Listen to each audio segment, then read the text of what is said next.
I hope अच्छे होंगे, right. चलिए मैं होगी तब पर चैनल पे आज बच्चों का स्वागत करती हूँ और आज मैं आपके लिए लेके एक्सरसाइज 3.5 का क्वेश्चन नंबर फर्स्ट, जिसका आज हम थर्ड पार्ट सॉल्व करेंगे, राइट बच्चों। तो प्लीज ध्यान समझिएगा और साथ ही लाइक शेयर करना मत भूलिएगा। ओके, आइए स्टार्ट करते हैं। देखिए क्या कहना है इस क्वेश्चन में, निम्नलिखित समीकरणों के युग्मों में से किसका एक अद्वितीय हल है, किसका कोई भी हल नहीं है, या फिर अपरिमित रूप से अनेक हल है, राइट। तो ये जो हमें रैखिक समीकरण दिया गया है बच्चों, इसे सॉल्व करने पर क्या कंडीशन बनती है। तो ये तीन अलग अलग कंडीशन दी गई है, जो सम स्टार्ट करने के पहले मैं आपको बेसिक पॉइंट समझा दूंगी, राइट। फिर हमें क्वेश्चन कहा गया है कि अद्वितीय हल की स्थिति में, मतलब कि अगर ये रैखिक समीकरण सॉल्व करने पर इसकी स्थिति अद्वितीय हल की हो रही है, आती है, तो उसे हमें बीजगणित गुणन मेथड से सॉल्व करना होगा। That's clear. तो स्टार्ट करने के पहले, सम सॉल्व करने के पहले हम अद्वितीय हल की स्थिति समझेंगे, कोई भी हल नहीं है, और अपरिमित रूप से अनेक हल, इन तीनों कंडीशन को हम समझते हैं। आइए देखिए, मैंने रिटर्न भी करके रखा है।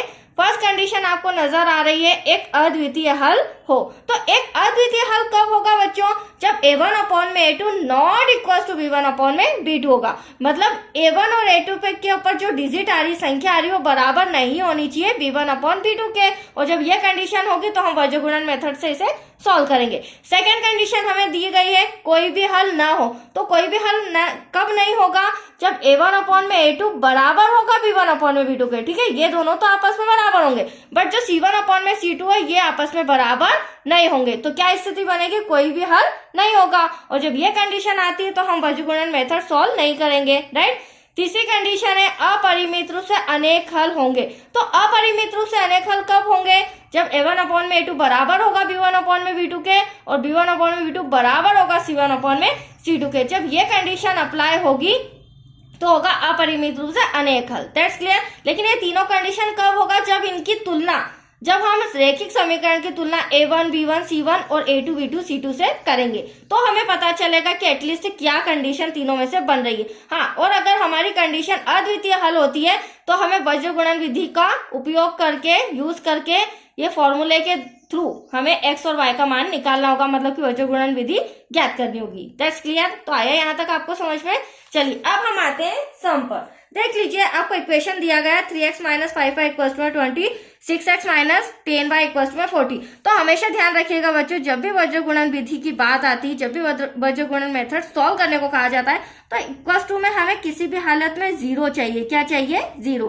तो हम करेंगे क्या, प्लस का 20 इधर ले आएंगे। प्लस का 20 जब इधर आ जाएगा तो माइनस का हो जाएगा, राइट। इक्वल्स टू में 0। अब हम बोल सकते हैं ये समीकरण नंबर हमारा फर्स्ट है।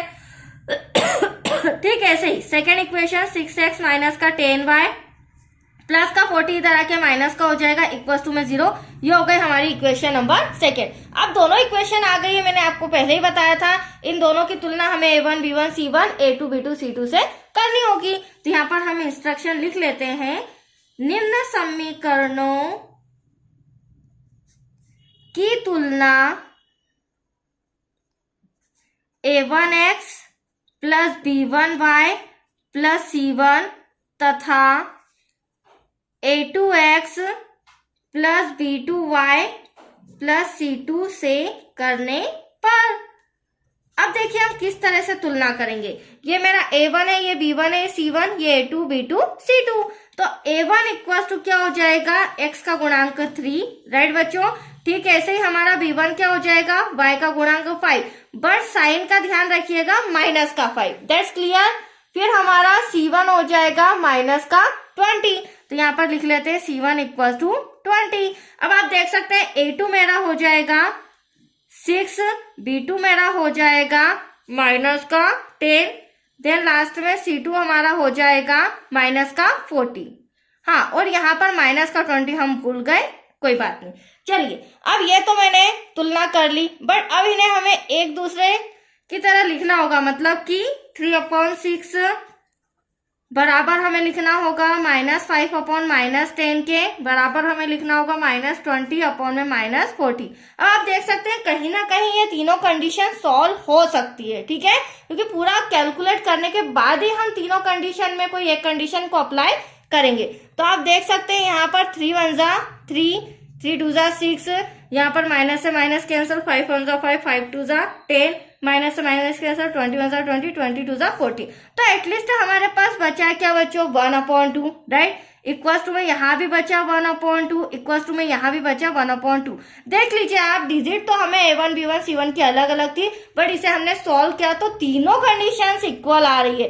कहने का मतलब ये है, अब यहाँ पे कौन सा तीनों कंडीशन में से अप्लाई हो रहा है फॉर्मूला, तो यहाँ पर हम बता देते हैं A1/A2 बराबर हो रहा है B1/B2 के, और B1/B2 बराबर हो रहा है C1/C2 के। और ऐसा कब होता है, तो आप देख सकते हैं फॉर्मूले में ये जो थर्ड कंडीशन दिख रही है, जब तीनों इक्वल होते हैं, मतलब कि अपरिमित रूप से अनेक हल होते हैं, तब ये वाली कंडीशन हमें अप्लाई करनी होगी।